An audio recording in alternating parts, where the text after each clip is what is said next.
Hello everyone, this is Devendra Suthar from Aravali Institute of Technical Studies. I welcome you all in my today's lecture. The topic for my today's lecture is first come first served scheduling algorithm. FCFS scheduling algorithm को करने से पहले अपन ये बात करते हैं कि scheduling algorithm होती क्या है। जैसा कि आपको पता ही है, सिस्टम में एक समय में कई बार मोर देन वन प्रोसेसेस आपके एग्जिस्टेंस में रहते हैं।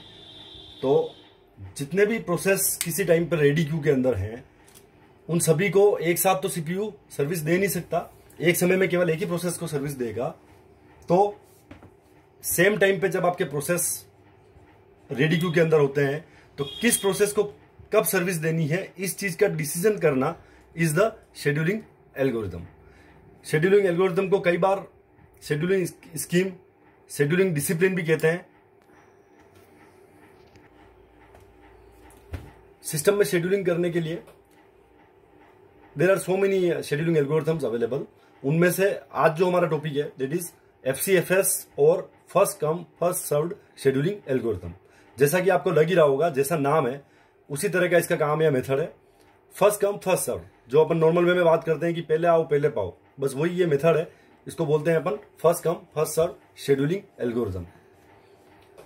सिस्टम के अंदर जो भी शेड्यूलिंग एल्गोरिथम्स हैं, उनमें से सबसे सिंपलेस्ट टाइप की एल्गोरिथम अगर अपन बोले तो वो है FCFS एल्गोरिथम। यही एल्गोरिथम है। इसको इंप्लीमेंट करना भी बहुत ही ईजी है, क्योंकि FCFS स्कीम को हम इजीली एक FIFO क्यू के साथ इंप्लीमेंट कर सकते हैं। इस एल्गोरिथम को समझने के लिए हम एक छोटा सा एग्जांपल लेते हैं। एग्जांपल से हम इसको बेटर समझ पाएंगे। फॉर एग्जांपल को भी लेने से पहले कुछ एक आध टर्मिनोलॉजी की बात कर लेते हैं पहले अपन। एक तो यहां पर गिवन है बस टाइम। बस टाइम से हमारा मतलब है ये वह टाइम है जो कि किसी प्रोसेस को सीपीयू के साथ एग्जीक्यूट होने में लगेगा। इस टाइम का मेजरमेंट कुछ भी हो सकता है। यहां पर सेकेंड, मिली सेकेंड, माइक्रो सेकेंड, आवर्स, कुछ भी हो सकता है। उससे हमारा अभी कंसर्न नहीं है। हम केवल इस मेथड के प्रोसीजर के बारे में यहां जानना चाहते हैं। हम मान लेते हैं कि ये मिली सेकेंड से फॉर एग्जाम्पल। बस टाइम जितना समय कोई प्रोसेस सीपीयू के साथ लगाएगा उसको उसका बस टाइम कहेंगे, यानी कि इसका सिंपल वे में अपन बोल सकते हैं कि एग्जीक्यूशन टाइम। यहां पर हमें 3 प्रोसेसेस गिवन है, P1, P2, P3। जिस तरह से ये प्रोसेसेस यहां पर अपन ने लिखे हैं P1, P2, P3, हम एज्यूम करते हैं कि ये इसी ऑर्डर में यहां पर रेडी क्यू के अंदर आए हैं। सबसे पहले P1 आया है, उसका बस टाइम गिवन है 24 मिली सेकेंड। उसके बाद P2 आया है, उसका बस टाइम गिवन है 3 मिली सेकेंड। और उसके बाद P3 आया है, उसका बस टाइम गिवन है 3 मिली सेकेंड। अब इस प्रॉब्लम को समझने के लिए, अब इस एल्गोरिथम की परफॉर्मेंस को मेजर करने के लिए हम यहां पर जो तरीका ले रहे हैं, हम यहां पर कैलकुलेट करेंगे average waiting time. Average waiting time, waiting time आप लोगों को पता ही है। वेटिंग टाइम क्या होता है? वेटिंग टाइम होता है किसी भी प्रोसेस को सिस्टम में रेडी क्यू में आने के बाद जितना टाइम लगा। रेडी क्यू में आने के बाद जितनी देर वो वेट करेगा, जितना टाइम वो वेट करेगा, वो उसका टोटल वेटिंग टाइम कहलाता है। और हम यहां पर एवरेज वेटिंग टाइम कैलकुलेट करके इस एल्गोरिथम की परफॉर्मेंस को मेजर करने की कोशिश करेंगे। उसके लिए हम यहाँ यूज कर रहे हैं गैंट चार्ट को। गैंट चार्ट में हम इन सारे प्रोसेसेस को उसके टाइमिंग के साथ, मतलब उसका जो बस टाइमिंग है उसके हिसाब से हम इसको यहाँ पर ड्रॉ करेंगे। सबसे पहले जो प्रोसेस हमने यहाँ पे लिया, because we are using FCFS scheduling, तो फर्स्ट कम फर्स्ट सर्व, यानी कि जो प्रोसेस पहले आया है उसको हम यहाँ पर पहले लेंगे। सबसे फर्स्ट कौन सा प्रोसेस आया है? P1 आया है। तो हम यहाँ पर एक चीज हमेशा ध्यान रखें, इसका टाइमिंग जो है वो स्टार्टिंग टाइम हमेशा 0 मिली सेकेंड ही लेना है। अपने को 0 से स्टार्ट करना है। पहला प्रोसेस हमारा है P1। ये 0 से लेके, क्योंकि 0 पे अराइव हुआ है, तो 0 से लेके, बिकॉज इसका बस टाइम है 24, तो ये चलेगा आपका 24 तक। After that P2 comes. P2 आया है, अब हम P2 को लिखते हैं। P2 का बस टाइम है 3 मिली सेकेंड, बट ये 24 से स्टार्ट हुआ है तो कहां तक चलेगा? 27 तक चलेगा।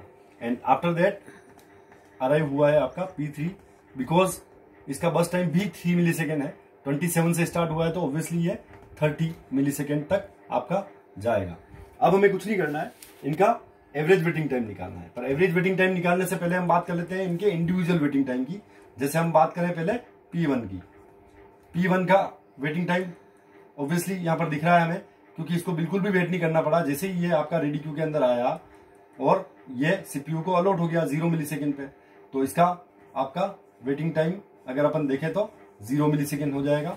P2 P2 का वेटिंग टाइम की अगर मैं बात करूं तो ये आपका आएगा 24 मिली सेकेंड, बिकॉज जब P1 अपना प्रोसेसिंग कंप्लीट करेगा उसके बाद इसका नंबर आ रहा है, तो आपको इसको वेट करना पड़ेगा 24 मिली सेकेंड तक। तो आपका इसका वेटिंग टाइम हो गया 24। और P3 का जो वेटिंग टाइम है वो आपका 27 मिली सेकेंड है। अब एवरेज वेटिंग टाइम आपको कैलकुलेट करने के लिए क्या करना पड़ेगा, हम P1, P2, P3 तीनों को ऐड करके, और बिकॉज दीज आर 3 क्वांटिटीज, तो हम 3 का डिवाइड करेंगे। तो आपका यहां पर बनेगा 0 plus 24 plus 27 divided by 3। 0 is the waiting time of P, 24 is the waiting time for P2 and 27 is the waiting time for P3। Divide by 3 किया हमने, तो यहां पर अपना कैलकुलेशन आएगी, जो आंसर आएगा वो आएगा 17 मिली सेकेंड। ये आया यहां पर एवरेज वेटिंग टाइम। हमने इस एग्जांपल का FCFS शेड्यूलिंग एल्गोरिथम के हिसाब से निकाला है। अगर आप इस टाइम को मॉनिटर करेंगे तो हम देखते हैं कि ये रिलेटिवली थोड़ा सा हमें ज्यादा लगता है। तो हम यहां पर कह सकते हैं कि जो FCFS शेड्यूलिंग एल्गोरिथम है वो आपकी इजी टू इम्प्लीमेंट है, सिंपल है, इसको इम्प्लीमेंट करना और यूज करना सिस्टम में काफी इजी है। बट इसके ड्रॉबैक की बात करें तो एक ड्रॉबैक तो क्या आ रहा है कि इसका एवरेज वेटिंग टाइम आपका बहुत ही ज्यादा आ रहा है, यानी कि इसकी एफिशिएंसी या परफॉर्मेंस की बात करें तो इतनी अच्छी नहीं है रिलेटिवली, क्योंकि आगे अपन जो देखेंगे एल्गोरिथम्स उसमें अपन समझेंगे कि इसकी जो परफॉर्मेंस है वो रिलेटिवली सिंपल नहीं है। और दूसरा एक पॉइंट और है, ये जो एल्गोरिथम है आपकी ये नॉन प्रीएम्प्टिव टाइप की है। नॉन प्रीएम्प्टिव से हमारा क्या मतलब होता है, नॉन प्रीएम्प्टिव से हमारा ये मतलब होता है कि कोई भी प्रोसेस जब सीपीयू को अलोकेट होगा तो वो जब तक अपनी प्रोसेसिंग को कंप्लीट नहीं कर लेता, यानी कि 24 आपका बर्स्ट टाइम है किसी प्रोसेस, जैसे प्रोसेस P1 का, प्रोसेस P1 जब अलोकेट हुआ सीपीयू को तो अपनी प्रोसेसिंग को पूरी कंप्लीट करने के बाद ही सीपीयू इसको फ्री करेगा। ठीक है, तो इसको बोलते हैं नॉन प्रीएम्पशन। तो दो आपके ड्रॉबैक या डिसएडवांटेज हुए आपके FCFS शेड्यूलिंग एल्गोरिथम के, नॉन प्रीएम्प्टिव एंड आपका रिलेटिवली इसका जो एवरेज वेटिंग टाइम है वो काफी ज्यादा आया है। Thank you.